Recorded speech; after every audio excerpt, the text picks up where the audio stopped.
Hürmetli vatandaş, bugünkü leksiyelerimizi başlayımız. Leksiyede size gacırız. Washington'dan sözlüğümüz bugünkü islağa 2025 yıl 7. ayının 20. günü heptiğe yekşembe vatandaş. Bugünkü vaziyetimizin esas cüngünün vaziyetinden kündün küngü ciddiliş vatı deyli oturup dursun. Allah'ta silahı Amerika Qoşmuş Ştatları, Qıraqlaq armiya qismlarını, fevqulade askeri qismlarını cüngüge vatidu. Degen bir ağız gepni qılğan edik vatandaş bugün.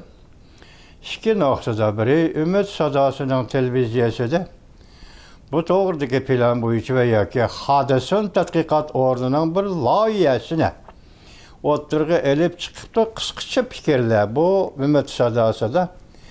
İkincisi yana bir tor filmi de.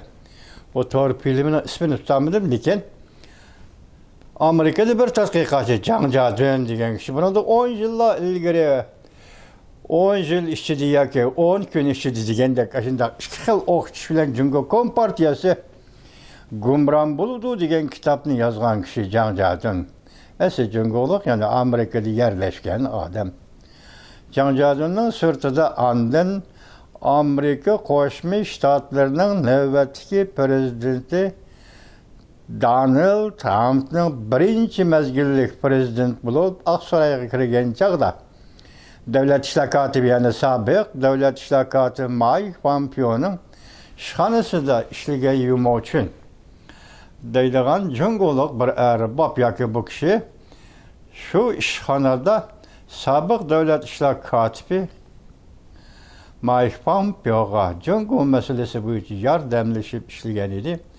Bugun shu Can Jadon bilan yurma uchun Jungo Kompartiyasi oldirilgandan keyin Jungo jamiyatida qalaymaqonchilik chiqish, qalaymaqonchilik portlash va yoki qalaymaqonchilik jarayoni kirib qilishdan saqlanish uchun Amerika Qo'shma Shtatlari yuqorida aytgandek qurolli armiya yoki tanlangan askeriy qismlarni avatish mumkinligi to'g'risida nutq so'zlabdi. Bu ikkilarning so'zini anglaganmidim. Bugun Ümit Sadası'nikini angladim. Ümit Sadası TV nima deydi desangiz, bir og'izli gap Yaponga qarshi urush g'alaba qilgandan keyin Jungo jamiyati ichki urushga kirib keldi. Shuncha tirishchanlik ko'rsatdi. Şu vaqtda Amerika Qo'shma Shtatlari shuncha tirishchanlik ko'rsatdi. Hatto eng oxirgi suhbat 1945-yilda. Eng oxirgi suhbat yani Xitoyning Kuomintang partiyasi bilan Xitoyning Kompartiyasi o'rtasidagi suhbat bu tarixda cho'ng suhbati deb ataladi vatandash. Shu cho'ng suhbatiga Amerika Qo'shma Shtatlarining vakillari aralashib ikki partiyani yarashtirish. Şu vaqtki plan bo'yicha balki bu konkret emasdi. Shundaqdimi Jongar bir Amerikalik tarix tadqiqotchisi faylasuf, diplomatiya tadqiqotchisi bilan shug'ullangan faylasuf Georgia shtatining universitetida asli tabiiy fanlar kafedrasida men uni tarjima qildim dedim-ku vatandosh. Dostum, rahmetlik dostum Osmancan Savut bilan birga kitobni tarjima qildim. Jon Garber yozgan kitob, ittifoqdoshlar va raqiblar degan kitob. Shu kitobning ro'y bo'yicha aytgandimi, shu vaqtdagi ichki urushda ham Kuomintang ham Kompartiyani yarashtirish uchun Amerika Qo'shma Shtatlarining vakillari shuncha tirishchanlik ko'rsatdi vatandosh. Biroq keynida mirab turgan sobiq Sovetlarning kuchkurtishi va chim turishi natijasida har qatimliq suhbatga, har qatimda buzg'unchilik qilgan Jungo Kompartiyasi deb atalishim. Bu so'zlarni qo'yib turaylik endi buni mushadil anglab qoling. Shu vaqtda Amerika mesela Yapon qarshi urush g'alaba qilgandan keyin Amerika Qo'shma Shtatlari o'zining armiyasini Jungoga avatib tartib bo'yicha asoyishlik ichida, tinchlik ichida, muqimlik ichida Jungo jamiyatini qayta tashkillashga yordam bergan edi vatanda. Bugün Hadisin Tadqiqat Universitetining Junguda Kompartiya mag'lub bo'lgandan keyingi bir kunda yana shunday qalaymaganchilik bo'lib chiqadigan bo'lsa, Hadisin tadqiqotining loyihasi shunday deyilibdiki, Amerika Qo'shma Shtatlar yana shunday askariy qism avatishi mumkin, lekin hargiz Junguni egallaydigan ish yo'q. Yoki Junguni har jihatdan kontrol qiladigan ishni Amerika qilmaydi. Amerikaning davlat axloqiga bu munosib emas. Amerika faqat astoydil, tinchlik va osoyishlik, muqimlik ichida Jungu jamiyatini tartibga keltirish. Shuning uchun yordam berdi debdi. Shuning ichida bir jumla so'z bor ekan degan. Qisqacha shunchalik aytay, bir jumla so'z bor ekan. Şu vaqtda jamiyatning har qaysi qatlamlari bilan hamkorlashib, Jungu jamiyatini farovonlik yoki muqimlikqa da'vat qiladigan ishni qilayotganda Amerika Jungu Kompartiyasi hukmronligida yashagan, lekin hozir boshqacha fikrda bo'layotgan ma'nisi. Ma'nisi osonlik millatlar bilan hamkorlashib, Junguning masalasini hal qiladi debdi. Vatandaşım, düşündürelim mi ya? Düşüngen bolsanız, düşündürelim bolsam, kaltısga vatandaş. Ben şundan xılas çıkırman ki, Xuda bu dünyanı yaratqanda, real dünyanı yaratqanda, bu dünyaya Amerika'daki bir devlet gerek. Deb andın Amerika'nı yaratqan idi vatandaş. Belki Amerika uyada uğraş, bir yada uğraşlarla aralışır. Maksat tegidin etsen, bunun tegidin etsen dünyanın tenişleri. Bunca dünyaya bir kündülü birini deple, birini bir taraf kılıp etkili bulmaydı. Bugün Amerika bu şekilde aralışır dünyanın işi, ertesi o şekilde aralışır dünyanın işi. Bugün Ukrayna işi, Gaza otur şark işi, mesela Panama işi, Gerinlende aralığın işleri aralaşkandak, o şekilde, bu şekilde aralışıda Amerika maksat bir. Tegin etsiniz muqimlik, tegin etsiniz tinchlik, insaniyetin farovonlik. Amerika shunda aralashib keldi, bugün Jungu Kompartiyasiga ham shunda. Jungu Kompartiyasidan keyingi Jungu jamiyati shunda aralashadi.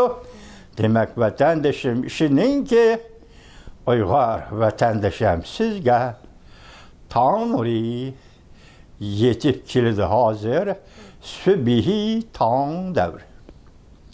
Yani tong qorong'uligi davri. Masalan, Jungu Kompartiyasi ichida Xi Jinping g'aljirlik bilan qaytarib hujum qilyotdi.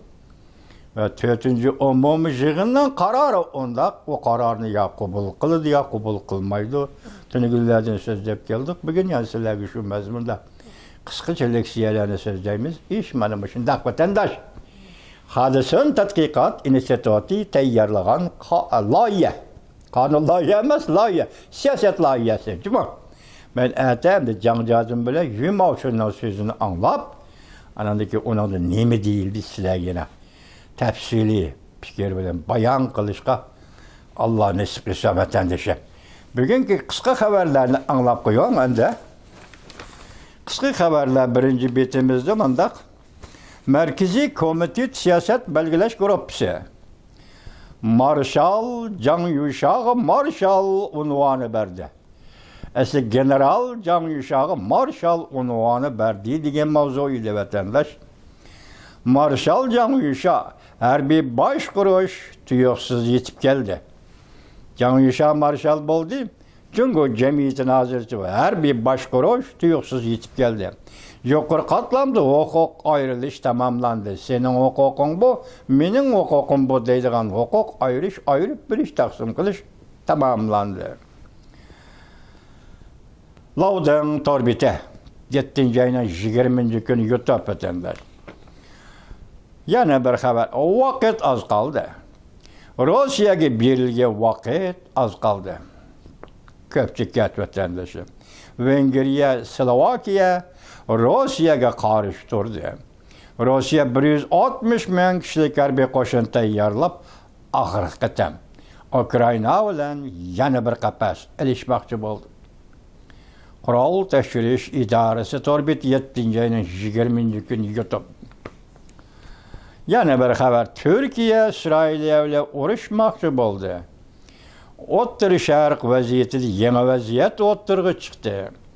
Yangfeng obzori 7-ayning 18-kuni YouTube. Bu Xitoyning Türkiye to'g'risida xabar ekan. Birinchi bu xabarning mavzusini o'qidik, mazmunini tushundingizmi? Yolg'on bo'lishini umid qilaman men shaxsan vatandoshim.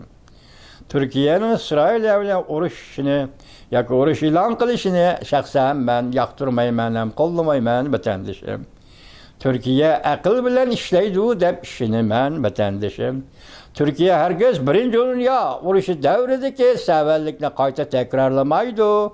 Türkiye siyasi yolları, Türkiye rehberleri deb ishonaman vatandoshim. Yana bir jihatdan Türkiye NATO'ga a'zo davlat.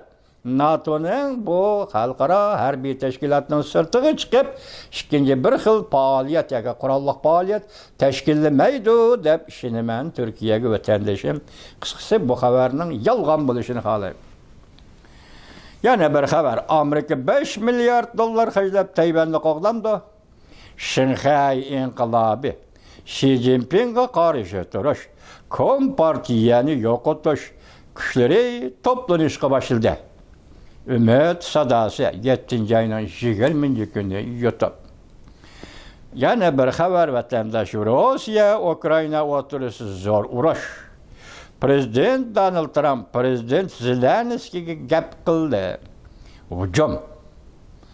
Iqlim masalalari tasviri to'rbiti 7-ayning 20-kuni YouTube vatandosh. Yana bir xabar. Partiya, Jungo Kompartiyasi halok bo'lish qurilishi boshlandi. Yangi markaziy komitet, ko'pchilik, yangi markaziy komitet qurildi degan tuqqo. Ko'pchilik DAYUPN torbiti 7-ayning 20-kuni YouTube. 2 soat ilgari vatandosh. Yana bir xabar. Shishanda ochilgan maxfiy yig'inda Kompartiya peshqadamlar o'rtaq tunishga keldi. Shishan degan Beijingdagi bir rayon ekan deb bir vaqt masalaga tushuntirgandim vatandoshim. Shu Shishanda ochilgan maxfiy yig'inda Kompartiya peshqadamlari o'rtaq tunishga keldi.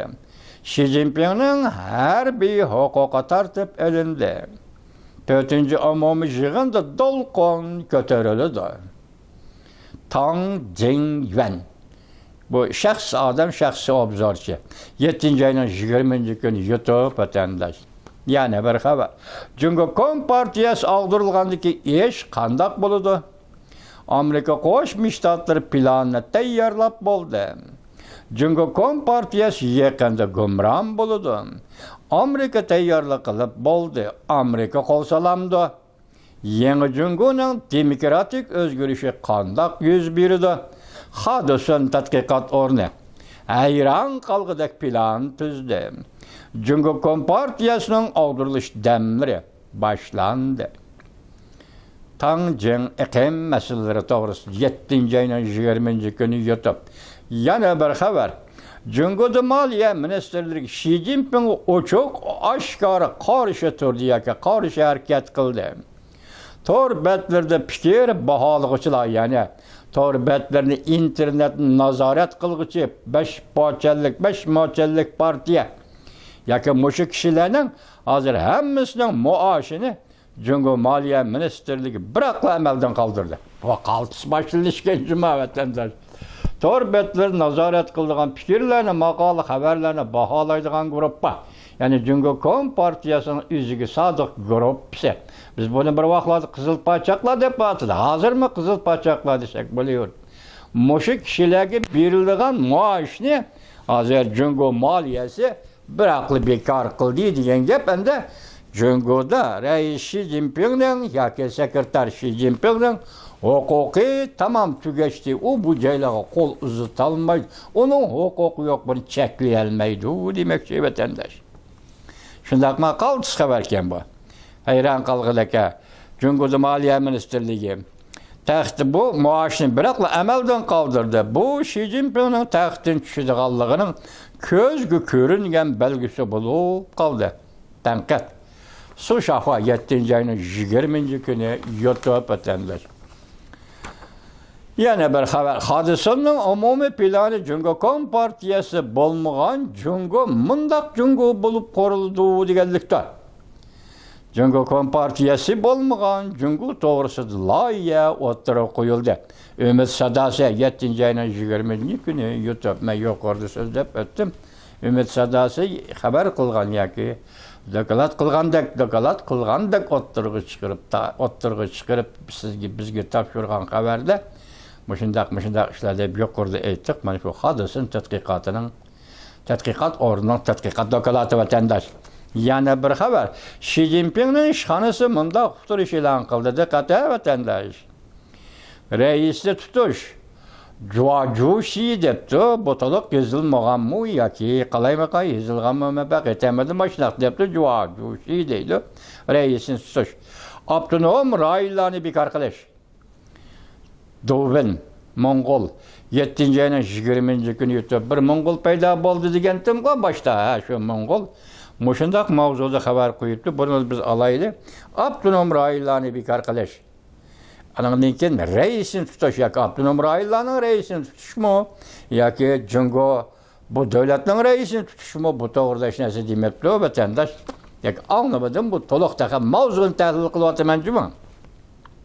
Reisin tutuş, avtonom rayonlarni bekor qilish. Mana bu gap bu yerda hozir. Kompartiya halok bo'ldi, halok bo'lish sharpsida avtonom rayonlarni bekor qilish uning g'avjirlashgan davri, g'avjirlashgan hokimiyat yoki g'avjirlashgan davlat rahbarlarining oxirgi qatim buzg'unchilik qilishi deysingizmi bo'ladi vatandosh. İkinci noktadan aytganda avtonom rayonlarni bekor qilish, uning o'rniga ikkinchi bir xil hokimiyat shaklini tayinlash desingizmi bo'ladi vatandosh. Shunga mushu mavzuni ikki xil usulda tahlil qilishni esingizda saqlab turing vatandoshim. Yana bir xabar. Jazo lagerida yetib erkinlikka intilish. Uyg'urlar nima kunlarni ko'ryapti? Jazo lagerida yetib erkinlikka intilish Uyg'urlar nima kunlarni ko'ryapti? Salohiyatidan, millat kimligidan, ana tilidan ayrilib jazo lagerida yetib erkinlikka intilish. Şinjanren deb aptı Xitoy buni Uyg'urlar nima kunlarni ko'ryapti davrning xotirasi. 7-ayning 14-kuni YouTube vatandosh. Yana bir xabar. Rus tilini qaldirish bu burun xabarken 8 ay burunki Rus tilini amaldan qaldirish O'rta Osiyo davlatlarining işiken bu tugili vatandosh. Endi oxirgi xabar Deng Xiaoxiang. Yana bir xabar Deng Xiaoxiang. Xi Jinping Wang Hu'ning taqiqandala Xinjiang mustamlika Uyg'uristonda xizmat bajarib kelgan kishi edi bu Wang Hu deydi.